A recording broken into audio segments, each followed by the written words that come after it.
Pelo sinal da Santa Cruz, livre-nos Deus, o nosso Senhor, dos nossos inimigos, em nome do Pai, do Filho e do Espírito Santo. Amém. São Miguel Arcanjo, defendei-nos no combate. Sede o nosso refúgio contra as maldades e as ciladas do demônio. Ordene-lhe Deus, instantemente vos pedimos, e vós, príncipe da milícia celeste, pela virtude divina, precipitai ao inferno a Satanás e a todos os espíritos malignos que andam pelo mundo para perderem as almas, assim seja. Amém. Jesus manso e humilde de coração, fazei o nosso coração semelhante ao vosso, o nosso corpo e a nossa alma semelhantes ao da Virgem Maria. Com o vosso Filho, a Mãe Pia, abençoai-nos, ó Virgem Maria. Meus caros filhos e filhas, no domingo passado nós vimos o nosso Senhor ensinando e contando a parábola do filho pródigo, do Pai misericordioso. Hoje nosso Senhor de novo volta ao templo para ensinar. Primeira manifestação da nossa gratidão a Jesus hoje é exatamente esta. Jesus, ele tem paciência em nos ensinar. Durante toda a nossa vida, nosso Senhor nos falará do amor dele e nos ensinará. Nosso Senhor é o mais compassivo dos mestres, né? Nós que temos a missão de formar, um carisma que tem a missão também de instruir, lembrem sempre disso. Nós nunca desistimos de ensinar, porque nós não queremos desistir nunca de amar. Aquele que desiste de ensinar é aquele que desistiu de amar. Assim são os pais que não educam bem os seus filhos por não acreditarem mais que eles podem mudar de vida ou alguma coisa assim. Jesus é o mestre compassivo. Ele está lá de novo e ele volta de madrugada para o templo. Está lá para ensinar. E hoje nós nos deparamos com um evangelho maravilhoso, onde nosso Senhor revela para nós no último domingo do tempo da Quaresma a sua grande misericórdia para que ele veio. É o encontro de nosso Senhor, de Santo Agostinho, com a miséria. Por isso, esta mulher surpreendida em adultério. Primeiro é bom compreender que esta mulher, na verdade, ela era virgem, ela era desposada e era solteira. Não era uma mulher casada, porque no livro do Deuteronômio e no Levítico, quando se fala da penalidade para as mulheres adúlteras, existe uma diferença desta penalidade na lei de Moisés. Quando uma mulher estava prometida em casamento a um homem, ela já era comprometida mesmo que fosse morar com ele só um ano depois, como Nossa Senhora. Ela estava desposada com São José, mas antes de viverem junto veio o Espírito Santo e gerou Jesus nela. Ela era casada com São José, desposada, mas ainda não coabitava com ele. Assim também, então, quando uma mulher era desposada, ou seja, quando era noiva, ela já tinha o compromisso do matrimônio. E só um ano depois é que ela ia conviver. Ainda que fosse assim, ela já tinha aquele compromisso. Se esta mulher, antes de ir viver com o marido, fosse pega em adultério, ela seria apedrejada, exatamente como a virgem. Nossa Senhora era virgem. Se São José tivesse condenado ela ou acusado ela, ela seria apedrejada, né? existe uma outra penalidade que era para aquelas que já eram casadas e coabitavam com o marido. Elas eram estranguladas. Então, as virgens eram apedrejadas e as casadas eram estranguladas. Nós temos aqui, então, no evangelho de hoje, uma moça virgem, prometida já em casamento, mas que ainda não morava com o esposo. Isso está em Deuteronômio 22, 24, quando se fala da penalidade para a adúltera virgem. Porque a outra, como eu disse, ela poderia ser livremente executada pelo próprio marido. Se uma mulher fosse pega em adultério, o marido poderia matá-la, simplesmente. Esta era a lei que estava em Levítico, no capítulo 20, versículo 10. Certo é que no tempo de Nosso Senhor essas práticas já não eram mais realizadas, porque só o Império Romano é que poderia matar pessoas. O próprio Jesus, quando os judeus tentando matar Nosso Senhor, né, eles querem matar Nosso Senhor, mas o próprio sumo sacerdote diz: nós não podemos matar ninguém quando eles vão a Pôncio Pilatos. E o Pilatos diz: mas como assim? Vocês querem matar ele? Qual é o pecado desse homem para merecer a morte? Porque, na verdade, o Império Romano tirou dos judeus o direito de praticar esta lei. Mas na lei mosaica, porque eles vêm evocar a Jesus, a lei mosaica, a lei de Moisés, que era a mulher virgem que foi pega em adultério, que ela seja apedrejada. Na verdade, a lei de Moisés ela não era só para a mulher, era também para o homem. Lá no livro do Levítico, ainda diz que o homem que cometesse adultério com uma mulher, com a mulher do seu próximo, ele deveria morrer, tanto ele como a esposa. Então não era só ela que morria, ele também. O que aconteceu é que no evangelho de hoje, esse homem foge para não morrer. Se o homem for pego em flagrante adultério, deitado na cama com uma mulher casada, ambos serão mortos. O homem que se deitou e a mulher. Deuteronômio 22. A pena, então, era aplicada para os dois que eram envolvidos. Ainda que não fosse praticada por causa dos romanos, eles vêm a Nosso Senhor e querem testar Nosso Senhor para ver se ele realmente obedece à lei de Moisés ou se ele vai mudar a lei de Moisés. Lembram da passagem em que Jesus diz: nenhuma só vírgula será mudada da lei. Eu vou dar a ela o pleno cumprimento. Eles testam agora Nosso Senhor para ver se ele está em concordância ou não com a lei de Moisés, né, e manifestar-se, então, coloca em contraste aqui a bondade do coração de Jesus, a misericórdia dele, e a justiça que vinha da lei de Moisés, que era uma lei estabelecida por Deus. Portanto, Nosso Senhor não poderia contradizer aquela lei, mas ele precisava completá-la, porque foi para isso que ele veio. Então, eles colocam a mulher diante de Nosso Senhor. Se ele colocasse a mulher em liberdade, ele estaria contrariando as prescrições da lei de Moisés. Então, alguma coisa aconteceria neste evangelho para que definitivamente Nosso Senhor manifestasse que para ele justiça é misericórdia, o que eu disse na última homilia. Nós vamos precisar entender, para acolher a salvação que vem de Deus, que a justiça dele é misericórdia. E então eles perguntam a Nosso Senhor: o que você diz então diante desta mulher? Qual é a tua sentença? Que atitude Nosso Senhor tomaria diante dessa injustiça? Jesus, ele então faz aquele gesto extraordinário e muito confiante. Ele se inclina e começa a escrever no chão. Lembrem vocês que Jesus ele está no templo, né? E a esplanada do templo era de pedra, não era de terra. Às vezes a gente pensa que Jesus estava escrevendo lá na terra, né? Como mostra. Jesus estava escrevendo na pedra. E o símbolo disso, ou aquilo que se refere, esse escrever com o dedo na pedra, se refere exatamente a Deus no Antigo Testamento, que escreve a sua lei com o seu dedo nas tábuas de pedra e dá a Moisés. Nosso Senhor, ele remonta ao princípio da lei mosaica lá no Êxodo, quando ele faz exatamente isto agora. Ele se inclina e ele começa a escrever na pedra com o seu próprio dedo. Os profetas Ezequiel e Jeremias, eles um dia chegariam a dizer que essa lei escrita com o dedo de Deus na pedra seria escrita um dia no nosso coração. Essa lei que um dia ele deu a Moisés, escrevendo os 10 mandamentos lá na pedra, Jesus viria para colocar essa lei dentro de nós, escrevê-la no nosso coração, ao ponto de ele dizer: não está difícil demais cumprir, porque a lei de Deus agora está dentro de você, no teu coração e na tua boca, para que você possa cumprir. Não é difícil demais. O que Jesus faz agora, se inclinando exatamente, trazendo esta lei nova, escrevendo dentro do nosso coração, que para Ele a justiça será, no máximo grau, a sua misericórdia, que Ele está exatamente para se derramar por nós, né, na cruz.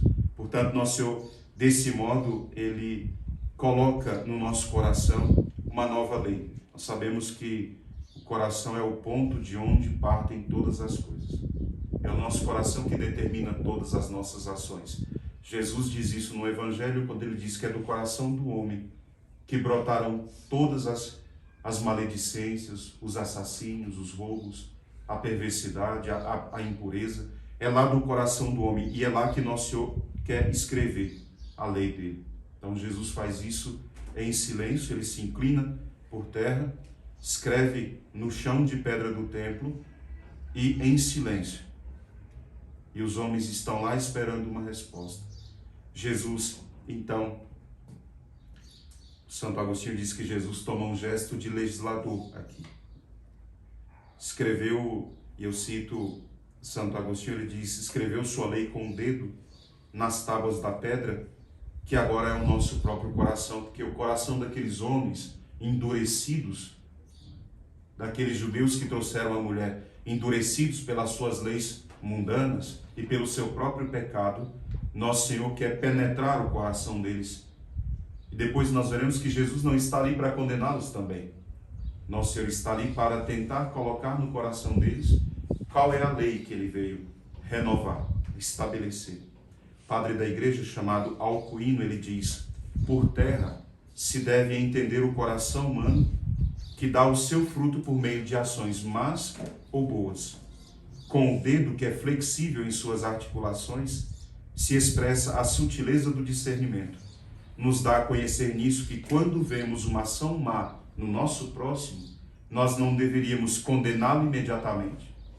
Então, diz o padre Alcuino, mas voltando para o secreto do nosso coração, examiná-lo com cuidado e com solicitude. Ou seja, antes de, com o coração duro, condenar já o próximo que cometeu um pecado, que nós, ouvindo o silêncio de nosso Senhor, fôssemos capazes de voltar o nosso coração a nós mesmos, né? E perceber, com muita solicitude e cuidado, examinar a nossa consciência. É o que Jesus fará agora com esses judeus.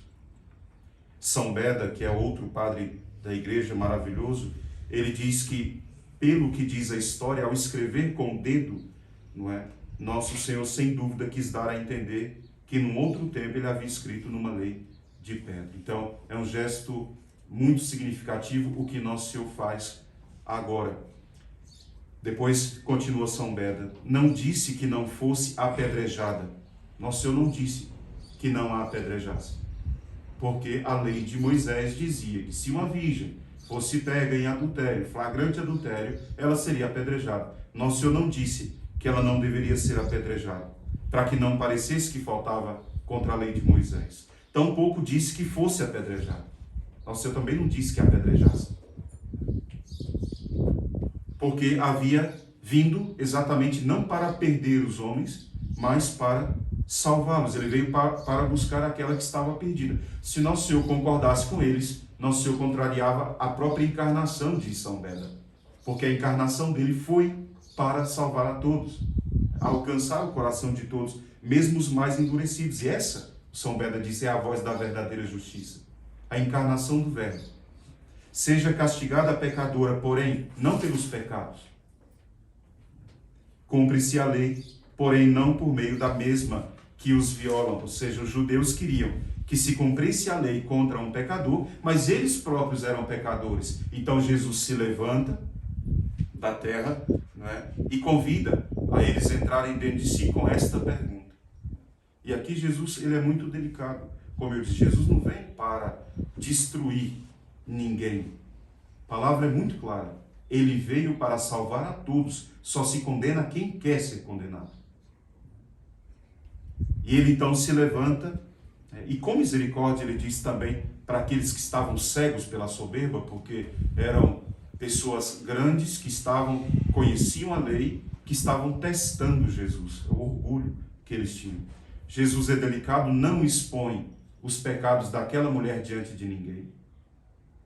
Somos nós, no nosso coração, que ficamos expondo o pecado dos outros, ou pior ainda, com orgulho expondo os nossos próprios. Jesus não expõe essa mulher de forma nenhuma, como também não fez com os outros. Jesus faz uma pergunta. Jesus não chamou nenhum deles de pecador safado, de coração endurecido. Nosso Senhor só diz: quem não tiver nenhum pecado, que lhe atire a primeira pedra. Sorte dessa mulher que Nossa Senhora não estava lá. Porque se Nossa Senhora tivesse, ela estava perdida. Dizia um frei ontem que se Nossa Senhora tivesse lá, diz que quando Jesus levantou a cabeça, disse: se ninguém tiver pecado, olhou para o lado para ver se Nossa Senhora estava lá. Porque senão... Todos nós somos aqueles judeus, todos nós somos carregados de pecado. Quem foi que deu direito ao nosso coração de imprimir justiça na vida de alguém? Nosso Senhor, então, levanta a cabeça, e Santo Agostinho diz: ele não viola a lei, ao mesmo tempo que também não quer que se perca aquela mulher. Então ele não vence os acusadores, ele tenta conquistá-los. Nosso Senhor não os humilha, dizendo quais eram os pecados dele. Nosso Senhor só revela que aquilo que eles estão usando para condenar aquela mulher também está no coração deles. Como que um pecador pode condenar um pecador? Somente um justo poderia condenar um pecador. E o único justo que tinha ali era o próprio Nosso Senhor. E ele vai revelar isso para a mulher depois. Começando pelo mais velho, todos começam a ir embora. Nosso Senhor, naquele momento, ele toca o coração daqueles judeus e dá uma nova individualidade. Porque a lei é para todos, mas Nosso Senhor queria alcançar a cada um, e cada um sabe onde é que está rompendo com a lei de Deus. Não adianta eu me justificar. Porque Deus falou que não pode fazer isso, e essa é uma lei para todos, mas eu não vivo.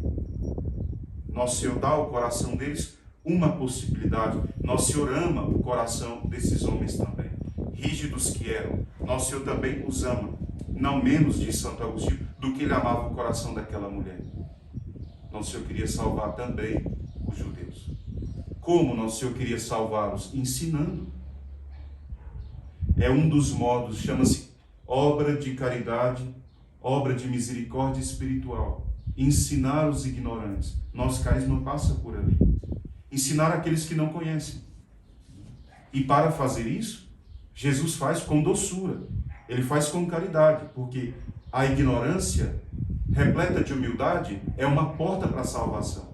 Mas Jesus também sabe que a ignorância cheia de orgulho, ela se endurece cada vez mais. E aqueles homens foram embora assim, enrijecidos, né? Mas tendo a possibilidade, cada um, de pensar no seu próprio pecado. Santo Agostinho, no comentário a esse evangelho, no versículo 11, ele diz que ali ficaram apenas dois, a miserável e a misericórdia. E o Senhor, depois de ter cravado o dardo da sua justiça no coração dos judeus, nem se digna olhar sequer como vão se afastando, desaparecendo, mas afasta deles a sua vista e volta a escrever na terra. Jesus, depois ele vê os judeus indo embora, ele volta a escrever na terra, fica ele inclinado na terra e a mulher em pé, porque Jesus estava escrevendo uma nova lei também no coração dela, que era a contrição. Vejam, entendam, essa mulher virgem, noiva, que ainda não habitava com seu marido, filhos, é Israel. É o povo que Deus escolheu para ele. Deus diz lá no Antigo Testamento, em um dos profetas, quando fala de Israel, que adulterou, buscando a outros. Ele diz: eu peguei você, eu te lavei, cuidei da sua puberdade, limpei o seu sangue primeiro. Você era minha, eu passei sobre você o meu manto, eu te escolhi. Era virgem Israel. Deus tinha escolhido para ele. Aí Deus vem com muita dor e diz: mas você adulterou. Você procurou outros deuses. Você adulterou contra mim, se deitando, na verdade adorando, né, outros deuses. Jesus está salvando aqui, não é esta mulher somente adúltera. Jesus está dando para Israel, que era aquela virgem que ele escolheu e adulterou e ainda não convivia com ele, a possibilidade de conviver. Só que Israel somos nós, toda a humanidade. Qual é a possibilidade, então, de voltar a estar unido verdadeiramente com o Senhor que desposou a nossa alma quando nos criou? Somente só, se nós acolhermos a misericórdia dele. E é isso que ele propõe para a mulher. A misericórdia só pode ser acolhida, filhos, depois de um ato de contrição. Só recebe a misericórdia quem se reconhece necessitado dela. Um orgulhoso acha que não precisa da misericórdia. Um pecador crê que sem a misericórdia não poderia nada. Então só um coração humilhado poderia acolher a misericórdia. Jesus volta a escrever na terra: quando todos se afastam, fica só ele e a mulher, diz Santo Agostinho. E então ele levanta os olhos, fixa-os nela, e aí já ouvimos a voz da justiça. Agora nós vamos ouvir a voz de Jesus, que Santo Agostinho diz é a voz da mansidão. Que aterrada, diz ele, deve ter ficado aquela mulher quando viu